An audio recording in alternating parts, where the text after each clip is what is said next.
The Honeydew with y'all. Thank you for your support. Here's Ryan Sickler. Welcome back to the Honeydew with y'all. We're over here doing it in the NIGHTPANTS studios. I'm Ryan Sickler, and I just want to thank you again for your support. I love seeing this community grow. I love seeing the emails we're getting. This show is... Look, I love my motherfucking job, y'all. I love my fucking job, and I appreciate every single one of you out there who's done the show and those of you who've submitted and being vulnerable and coming here and sharing out there with the world. We have a really solid community over there. The show is just, if you're new here, it's $5 a month. That's it. You get the Honeydew a day early, ad-free at no additional cost. If you're in for the long haul, you sign up for the year. You get over a month of free episodes, all right? Come see me on tour. If I'm coming to your town and you're available, come see me on tour, and make sure you check out Learner's Permit, all right? You guys know what we do, man. We highlight the lowlights, but we're highlighting the lowlights with y'all, and y'all got a lot of motherfucking lowlights. And today there's no exception here, ladies and gentlemen. Please welcome Andy Greenberg. Welcome to the Honeydew with y'all, Andy. Oh, I've been waiting for that round of applause. I'm so excited. I love hearing that. And before we started, you told me you were an OG feaster, which always makes me feel so good. So thank you, man. My roots. Fuck the crab feast, 5 stars. Yeah. Andy, where are you right now? Right now I'm in Scottsdale, Arizona. All right, Scottsdale. And how old are you? 35. 35. And what do you do for a living? Right now I'm a stay-at-home dad who works at a radio station whenever they call me. All right. Scottsdale, swingers capital of the world, bro. Every time I'm out there in Phoenix, they love to remind me of it. You living that swinger life, Andy? You living that swinger life? You know, I've been here 11 years. That's the first time I've heard that. Come on. I've never heard that before. You were definitely not in the swinger community, bro. I'm telling you, Scottsdale, Arizona is the swingers capital. Watch. I hope I didn't just start something in your family. No, you're good. All right, Andy, you sent an email that basically said, and I'm going to let you detail it, of course, that you were the victim of a hit and run. Is that correct?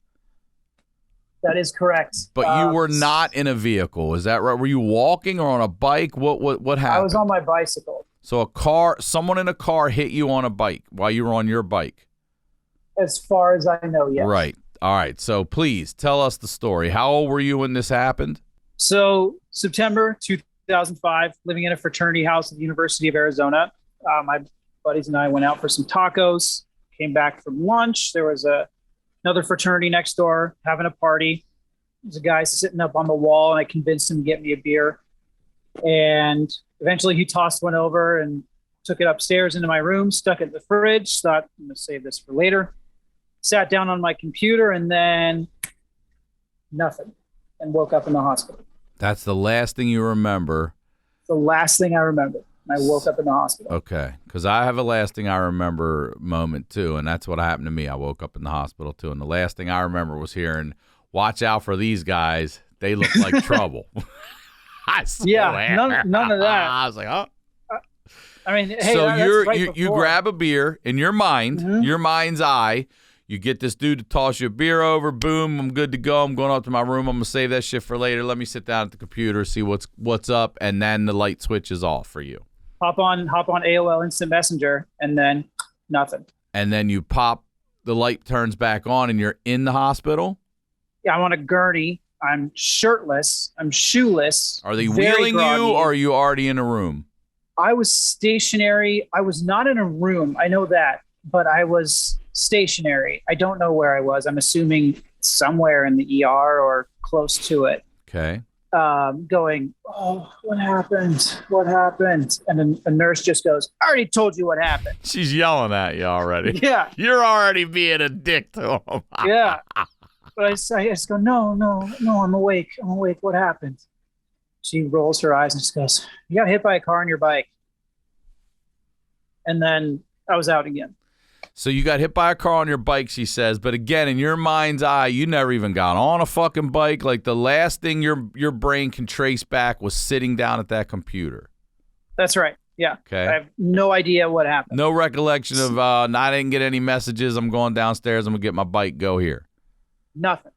That's crazy. That's crazy to me because and again, obviously I'm just one person with one story, but at least I remember the moment. Like my moment makes sense to me. My moment was these people look like they want to start some shit. You woke up in the hospital because they started some shit. That makes sense. Mm-hmm. Sitting down at a computer and waking up to be told you got hit by a car on your bike. I mean, I even wonder how many minutes before was that? Like your fucking brain was shook so hard it fucking erased who knows how many minutes. Yeah, retrograde amnesia.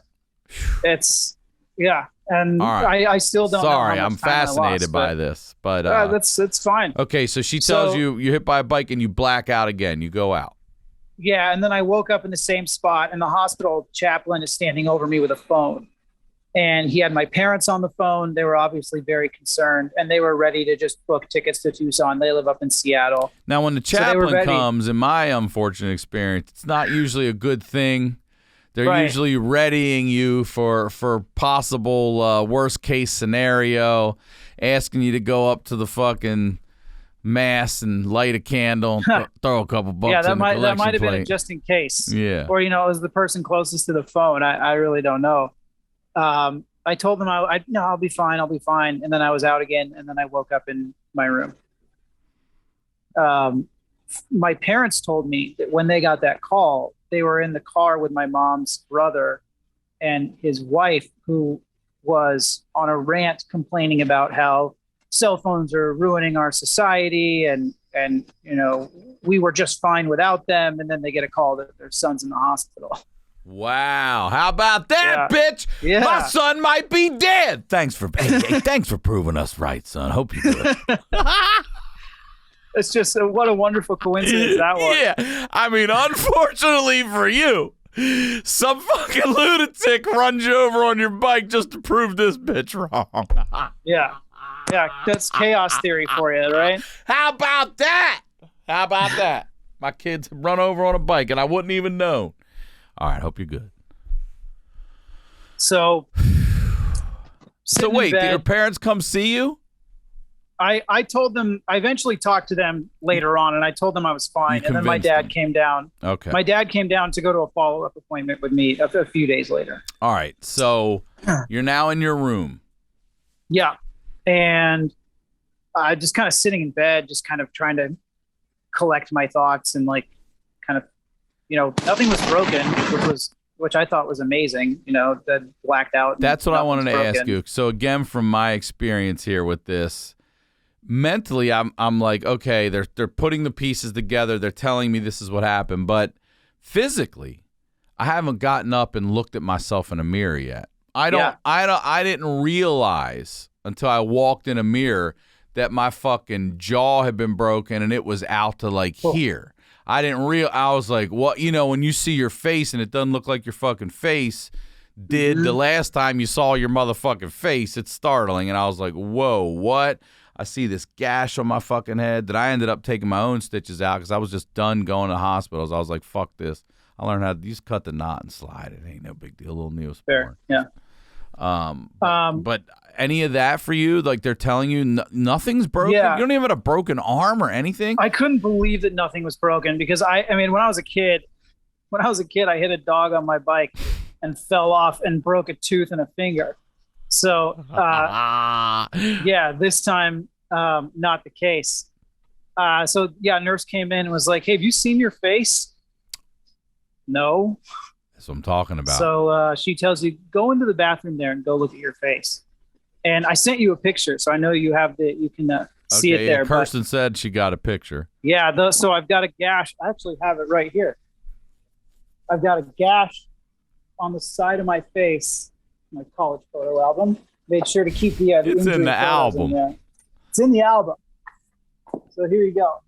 I got a big gash on my face. This is at the hospital right there. This is it. Once I got back to my fraternity house. God damn, dude. You can see on the shoulder. All road rash. Really deep scrape there. Yeah. So do you know how hard you hit and how far you slid or any of that? No idea. I have no idea. I mean, honestly, I don't even know if I was hit by a car. There's no evidence. Right. There's no recollection. It's safe to assume that. but I don't know. And I wasn't wearing a helmet, which was the big mistake. Listen, you're not wrong to say the right thing about that, but I'm going to say this too. It didn't matter if you had a bicycle helmet on. If this car hits you the way they say it hit you, the same shit's going to happen. The same. Yeah. It doesn't stop you from snapping your neck and blacking out and shit. Yeah. Well, thankfully the neck was intact. So at least you didn't look like a chooch going down, bro. At least you look like a fucking regular. So I still have a scar on my shoulder. I bet. I'm sure. Yeah, but it's a big. So you keep saying we don't know. I'm assuming that you're alluding to the fact that this was a hit and run, and it's never been resolved. Never been resolved. All right, let's come back to that.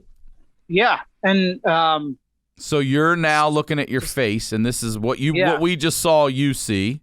In the hospital, okay. Yeah, just road rash everywhere. And how shocked neck, are you?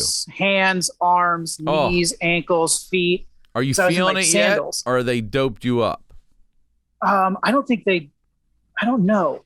I'm not sure. I don't remember, but I was definitely feeling, especially. I think I was just so focused on the concussion aspect of it because I was just so loopy and like nothing else was really. I wasn't really feeling much else. You throwing up a lot and stuff. We'll get there. Okay. So still no idea what happened. And I look over the intake forms that they gave me and it said that I had $20 in my pocket. And I had no idea where that came from because I remembered going to lunch using a credit card because I didn't have any cash. So when you sat down at the computer, to your best memory, was not $20 in your pocket. That is correct. Man, so now a transaction has transpired here in this time. Exactly. Okay, all right. So they made me stay a full 24 hours before I was allowed to go back home. I got to watch my Seahawks beat the Cardinals in the hospital, so that was nice. All right. So in that time, I talked to my parents a few more times. They tried to figure out where the $20 came from. Wait, hold on. You're in Arizona and you're a Seahawks fan, but not a Cardinals fan? I'm originally from Seattle. Fair enough. And I'm wearing a Nick Foles shirt. Oh, yeah, I see that. Yeah. Even though it's an Eagles shirt, he went to U of A. Okay. The best quarterback in U of A history, but I digress. So my parents checked my ATM card, no transactions. They checked my meal plan card, no transactions. There was no evidence of me receiving $20 with a ink and paper transaction. So finally, I get out of the hospital. All my fraternity brothers are thrilled to see me alive. And then I began my investigation to try to figure out what the hell happened. Yeah, I mean, somebody there's got to know something, right? So talked around and someone said, hey, go talk to this guy. He saw you before you left, and he was the weed dealer in the house. And I went to go talk to him, and I said, hey, man, I don't remember anything of what happened when I got back from lunch. Did I see you yesterday? What happened? And he said, yeah, you got a call from your friend in a wheelchair and you left on your bike to bring him $20 worth of weed. There's a lot of wheels involved in this story here, man. Yeah. So you're on 2, he's on 4. Yeah. So not many people from my high school went to University of Arizona. One of them was someone I did swim team with. He had one leg, but he spent most of his time in a wheelchair. And I knew, I got to call him. So I love that you got to do, this is crazy. You got to do your own forensics investigation on all this shit.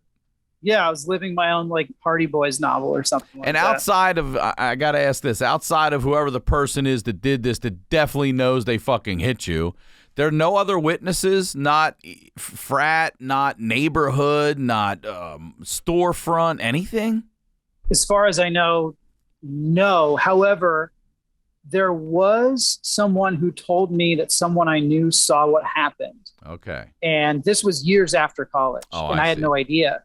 And I reached out to this person and then they just never wrote back. So, maybe they did it, but I don't think so. I feel like I would have found out somehow through the grapevine, but I was never able to get a hold of that person. And I actually thought about this yesterday and went to go look for that message, and that person's not on Facebook anymore. And I couldn't find them. I have no way to contact them. So called my friend in the wheelchair. And I said, hey, man, this is going to sound really weird, but I don't remember seeing you yesterday. I was told I saw you. I ended up in the hospital. Must have been on my way back from seeing you. What happened? And he said, he was a freshman, so he was in the dorms on campus. Our fraternity house was off campus. And he said that I didn't want to have him wheel all the way to my house to pick up $20 worth of weed. So I told him I'd just ride my bike over, meet him at the student union building, and just give it to him there. So he said, I handed him a campus health bag with the weed in it, said, here's your prescription, took the $20 bill and turned around to ride home. Okay. So there's the $20. So the $20 is from the dude in the wheelchair, but you did make the delivery, which is why you got the 20. Mm-hmm. So now you're pedaling away. Yes. So at some point in time on that ride back, I got a call from one of my friends back home. And how far is that ride, or time-wise? 10-minute ride, 5-minute ride? Like, how long are you on that bike? It was probably I don't remember how much of a ride it was, because after that I stopped riding my bike, but I would say it was about a 15-minute walk. Okay. So maybe 5-minute ride, maybe 5 to 10 minutes. Yeah. Mostly through campus and then neighborhood streets. At some point in time on my ride home, I got a call from one of my friends from back home in Seattle. And I only know this because I saw the phone call in my phone later. And then he called me and was like, hey, man, you never called me back. You said you were going to call me right back when you got home. And I never heard from you. I was like, oh, well, that makes sense, because I ended up in the hospital. So I just, at some point in time after that phone call was made, I got hit. I'm assuming, still do not know. So assuming that I got hit as opposed to hit something and had a bad fall. Do you know you obviously do know what time that call was placed, because it's on a log. Right. I don't, but I don't remember at this point. But what my question is going to be is when 911 is notified, whenever the paramedics show up, how long between that call and the paramedics? Because even if it took the paramedics 10 minutes, it's still a short amount of time between that phone call with your friend and the accident. So the paramedics never actually came. Okay, so who? I got. Yeah, how the fuck did someone find? Someone found you. You don't even know how long you were there. According to my fraternity brothers, somebody brought me back to my fraternity house, because apparently I said something along the lines of something on the 85, and he took me back there. Like, this drunk motherfucker here. Were you bleeding and shit? Concussed. I'm sure I was. And where's your bike? Tacoed. One of the tires got tacoed, and I don't know. So this guy a car definitely hit you, dude. A car definitely hit you. And I know probably. So it could have been a truck. You're right. It could have been a truck. So apparently this guy walks me back to the house. I locked up my bike, went inside, saw somebody, and was like, hey, I'm tired. I'm going to go to bed. And it was like, I don't know, maybe 4:30, 5 o'clock. And they're like, you're not going to bed. You're covered in blood and probably have a concussion. So 3 guys got together and were like, we have to get him to the hospital now. But no one questions the dude that walks you back. Like, this is possibly just got me the back suspect. And just disappeared. This is possibly our guy. Possibly. Or a good Samaritan who's doing the right thing. That's what I like to think. But so this trio grabs a trash can because they think I'm concussed. Sure enough, I puke in the backseat of the car and they take me to the hospital. Yeah. Hospital was thankfully very close to where we lived. Probably about a 1 to 2 minute drive from where we lived, right around the corner. You obviously don't remember any of this ride. None of this. Right, this is all. And being they were like, told "You don't to remember anything?" I'm like, "No, I have nothing." They dropped me off in the ER, and then I woke up. Fuck. So I told my parents everything that I figured out, except as far as they know, unless they're listening now, the $20 is still a mystery. But you know it's not. But I know it's not. So you know it's not. What happens now? Now you're in the hospital, and how long? You're there just overnight only? Yeah, I was there for 24 hours. No broken bones, no just concussion. No whiplash, nothing? Nothing. Just really bad concussion. I missed an entire week of school because I couldn't pay attention to anything. Okay, so now go ahead. Sorry. Well, yeah, I spent that week just playing video games, trying to like work on my focus and try to just hone that skill back, because it was unlike anything I'd ever experienced. Like I could barely carry a conversation on with somebody. I just couldn't mentally focus on anything. I remember when I had my concussion, it lasted for months. And I mean, it was bad. My doctor's like, you're lucky to be alive. I would lay down in bed at night and I would feel like I was spinning, like you get drunk, you know, like the spins. Oh, yeah. I would feel like I was going to fall out of my bed. For months, I felt like that. Did you have any residual? Do you have any now? I always wonder if I have some kind of CTE or some shit that's going to hit me later from that shit. I've always wondered about that too. This was my second concussion. Oh, it was? Yeah, I mean, that was my first grade. confirmed, but I mean, I've felt my brain shake in my head playing football in the neighborhood before, so I'm sure it wasn't my first. I get that. So I think my guess is that from this accident, two pieces of my spine are now a lot closer together, if not overlapping a little bit, because it's really easy for me to pinch a nerve up in the top of my back. And when that happens, it's just pain for at least a week. So let me recap this quickly here just for myself. Sure. You don't remember doing it, but you went out on your bike to meet a guy in a wheelchair to sell him a little bit of weed because you didn't want him to have to roll all the way to you. And correct. In that Good Samaritan move, he gives you 20 cash, you give him the weed, you pocket the fucking cash, you start pedaling off, and some fucking car, some lunatic runs you over. And then what you don't know is whether the person that hit you is the person that took you back to the frat house, or if you'd been laying there for an hour and some person, friendly person, figured out where you were and got you back. That is correct. And then they take you to the hospital, and my fraternity brothers took me to the hospital. You're puking on the way, and you're in and out of consciousness in the hospital that's the beginning flashes of putting this story together. Yeah. Okay, so now you're out of the hospital and you're back at the frat house. Everybody's glad to see you. What happens next? That asshole weed dealer made me give him the $20. No. Yeah. What do you mean? He made me give him the $20. Like, dude. After you almost got killed, he's like, hey, man, hey, it's good to see you, man. I'm going to need my 20. Yeah. Hey, man, I keep records here. I need that $20. I keep records here. He kept records. Yeah, I remember that. He had a spreadsheet on. So my dad came down a few days later, went with me to the follow-up appointment. I still hadn't gone to class. I got a note from the doctor, like, excusing me from class. Of course. The face should have been enough. Yeah. Then I'm walking around campus a week later, going back to class with this gash it's only a week, so it's barely healed. It's on my face. And I show up to my I was a journalism major, so I show up to my law of the press class with my face and this note. And let's say that I just wasn't the best student in that class. And so the teacher said, we follow the syllabus. I stick to the syllabus. It's test day, and you need to take the test today. And I said, I can't study. I ought to step back. I haven't been able to study. It was you, bitch. It was you. You're at the top of the list. Suspect number 2. Right. She made you take it? She made me take the test. Concussed and fucking rashed up? Yeah. I got a C, and I passed the class. C for concussion, play. Yeah, exactly. The C got me that degree right there.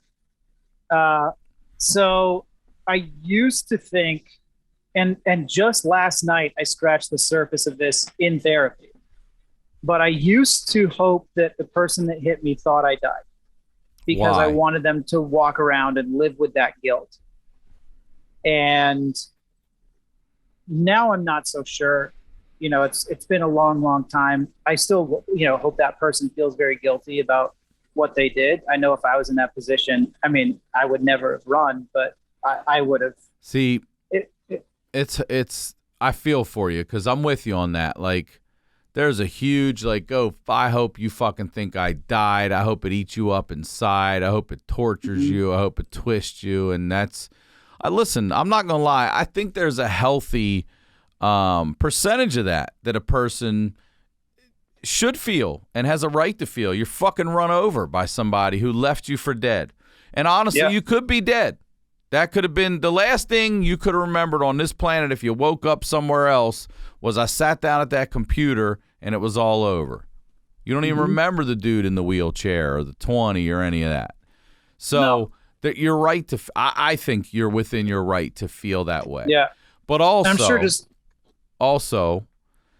it doesn't serve you any reason to feel that way. Here's the other thing. You're not in a wheelchair. You're not paralyzed. You're not disfigured. You're living a normal life. So, you know, they should carry a certain amount of guilt for that. But making them wish you had died and all that, who knows? They probably did their fucking research and figured you didn't, you know.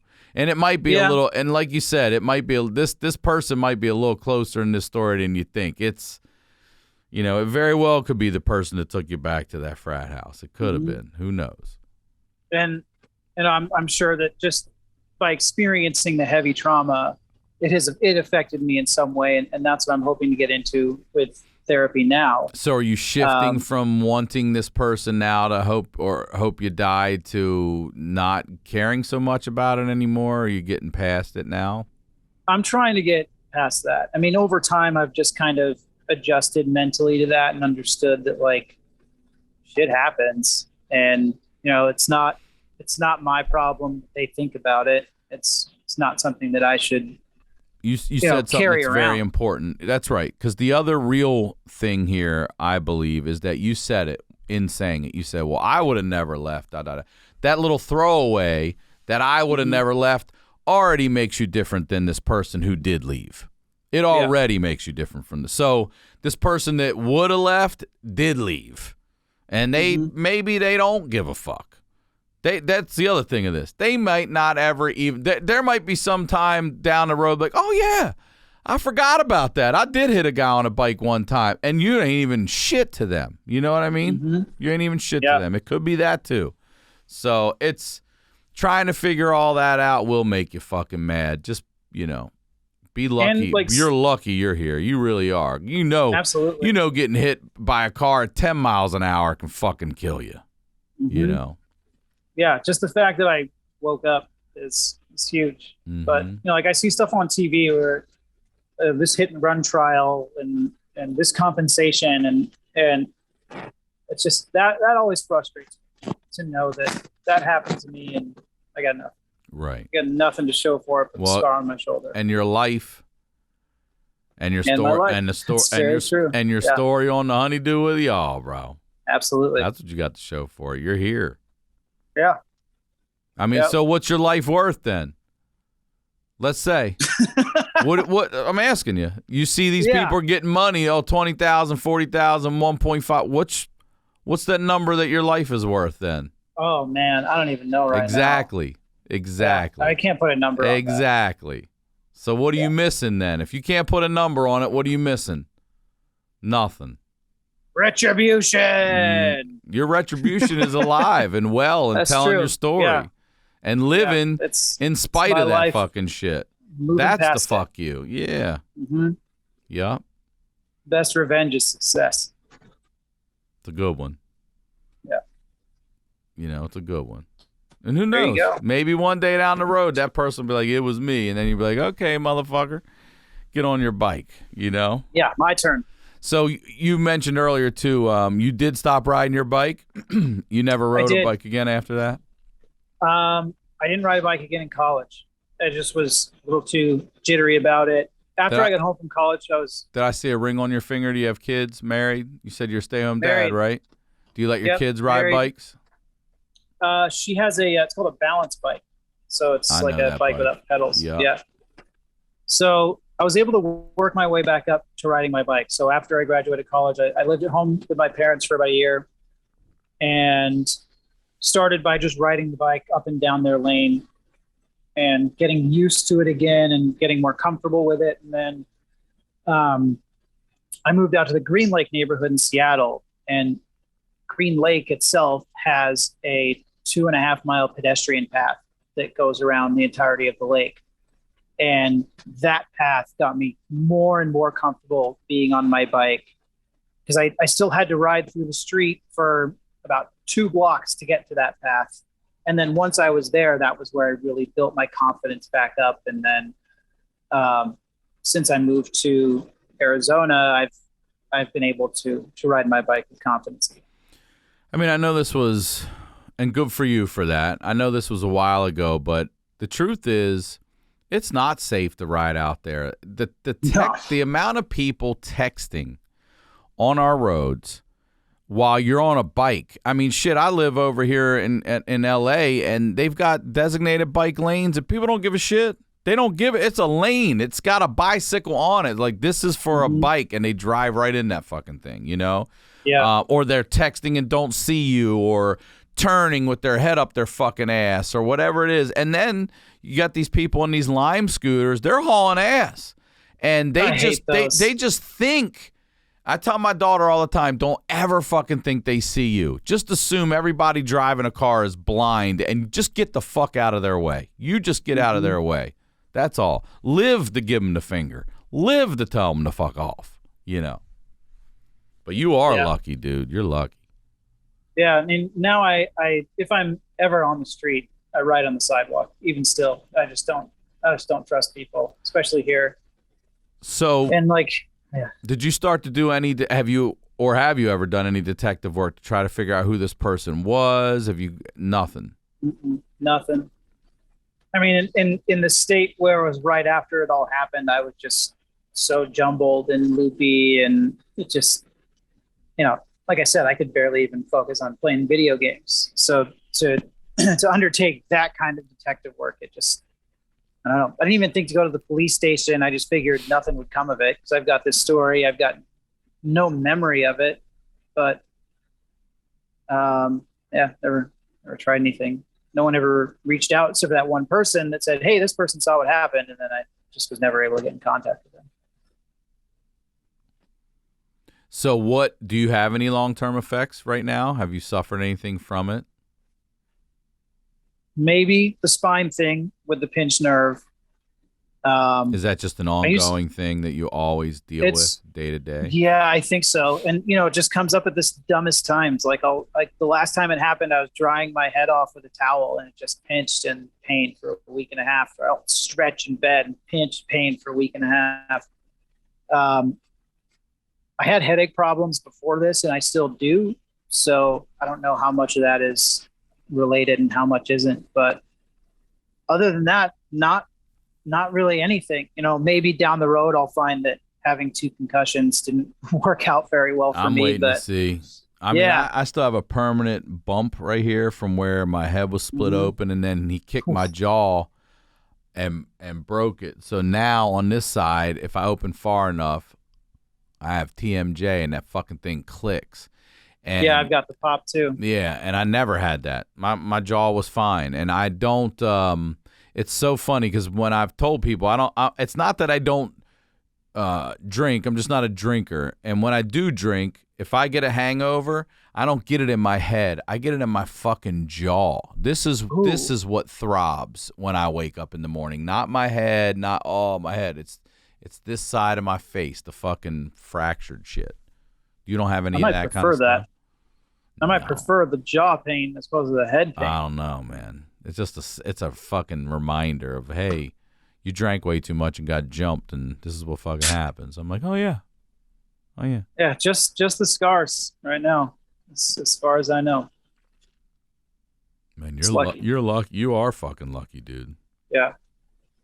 And so you went to the follow-ups and all that. Now, how long before you were cleared by them? Just did they have to see you a year later? No. It was just the one follow-up, and they said you just had a concussion, and it's just going to take some time. And whenever you feel ready to go back to class, here's the note. Just take it back to class, and everything ended up being fine. I tried smoking weed when I was in that week period there, because I had heard that might help. And even now, I look back and sometimes read about how smoking marijuana helps concussion victims, and maybe it was a good idea, maybe it wasn't. I don't know, but I'll let you know. It's definitely been trialed. So I don't think that hurt me at all, but I don't think it helped me either.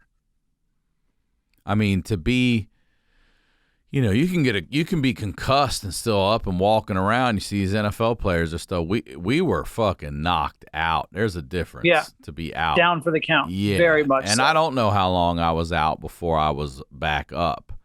For me, there were no flashes of, it was hearing what I heard, light switch. And then obviously the fight happens. Obviously the ambulance comes. We're in a parking lot. The police have to come in. They put me in an ambulance. They give me oxygen. They rush me to a hospital. They get me in a room. They admit me, all this shit. And when I wake up, I'm already in that room, and there's a nurse next to me who starts telling me, you got jumped. Here's some ginger ale. You're probably really thirsty. I'm like, oh, I'm so thirsty. She's like, but don't gulp it. You have a concussion, and you need to just sip it. And I don't listen, and I just chugged that shit because I was so thirsty, and I just fucking puked everywhere. She's like, listen, you have a really bad concussion. Lay me back down. Doctor comes in. That's the next flash, is him telling me I'm too fucked up to give me anything, so he's just going to have to stitch me as I am. But I don't feel it. I don't feel it at all. And he does. He stitches me all up here. And then all I remember asking for was those warm hospital blankets. The ones I feel like they put them in an oven and then they lay them on. It's so fucking warm. And then that's when they said, I guess I just got up and started wandering around and looking for people. And they were like, you need to get back in bed. And I went into the bathroom and looked in the mirror. And that's when I saw this side of my face, like, oh, fuck. Like, whoa. And I called my brother and told him about it. And then hours later, I called him again. He's like, are you serious? I go, yeah, man, you believe it? He goes, no, I mean, you called me a few hours ago and told me this story, and I didn't remember any of it. They let me go home and sleep. They let me go to sleep. They didn't say anything. There was no help for it. So what you were saying there about like that last thought before the lights go out. I don't remember the lights going out. I know. It's like I just have that blank spot of memory when trying to there was no back. Black. There was no literal light. I just remember here, and I don't even like remember looking. Fade. Yeah, it was like, hey, this is what you remember hearing last. Yeah. And that's such a weird phenomenon. Every time I think about it, and it just like that, like just blank spot. It's permanently erased. It's not like for me, it's ever been a flash like, oh my God. Oh yeah. No, that shit is gone. The tape stopped. I always wonder if I'll remember right before I die, like on my deathbed. I don't need to.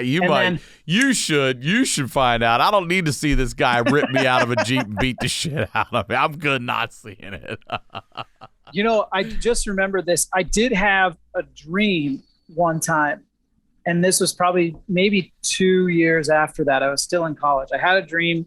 I was riding my bike.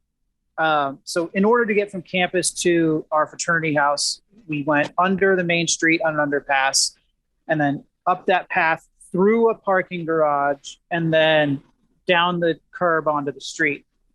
And I did have a dream that I hit that curb wrong and just fell flat on my face and then woke up.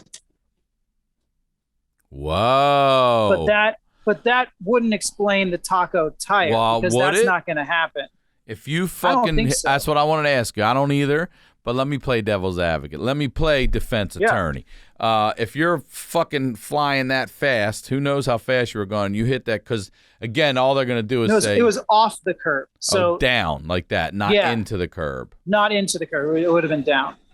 But that's a dream, which could be slightly off from what you actually did.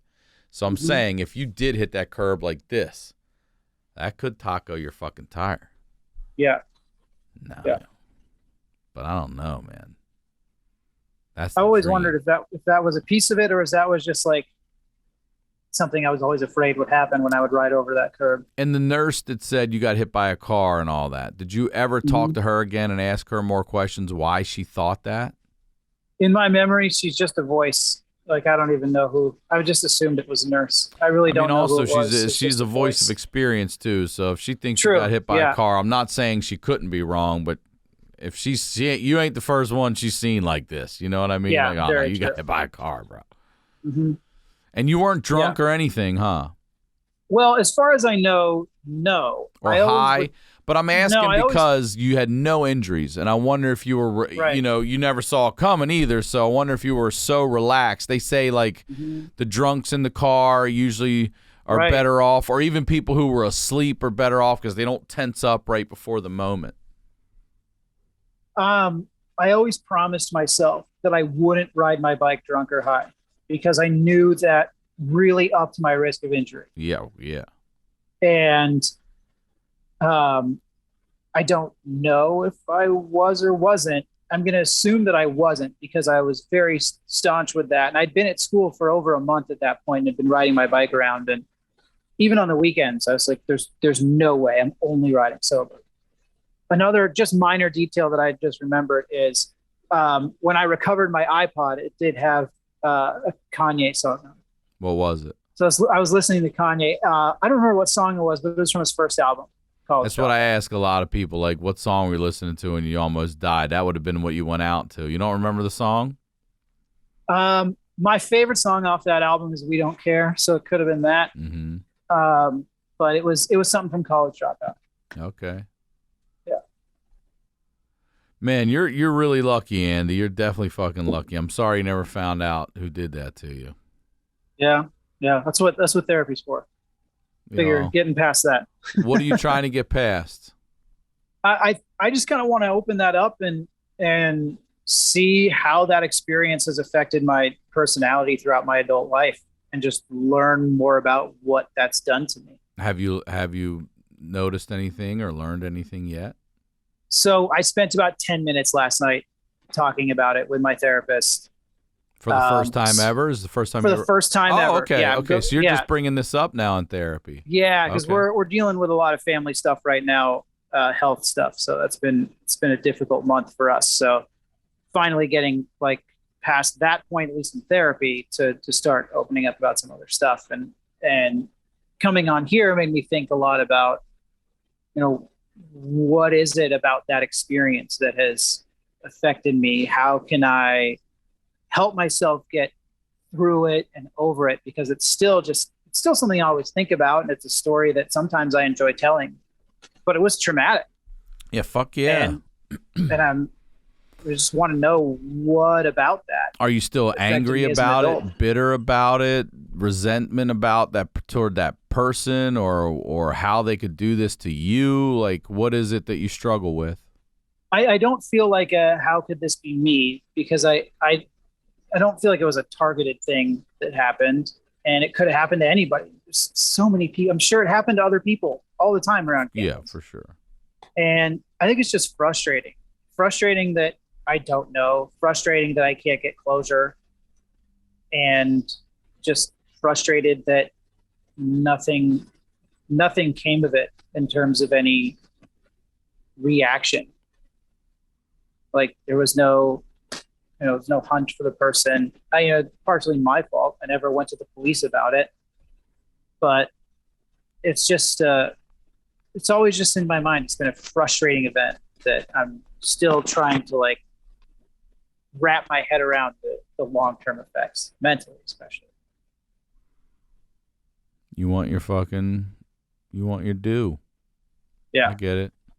Yeah.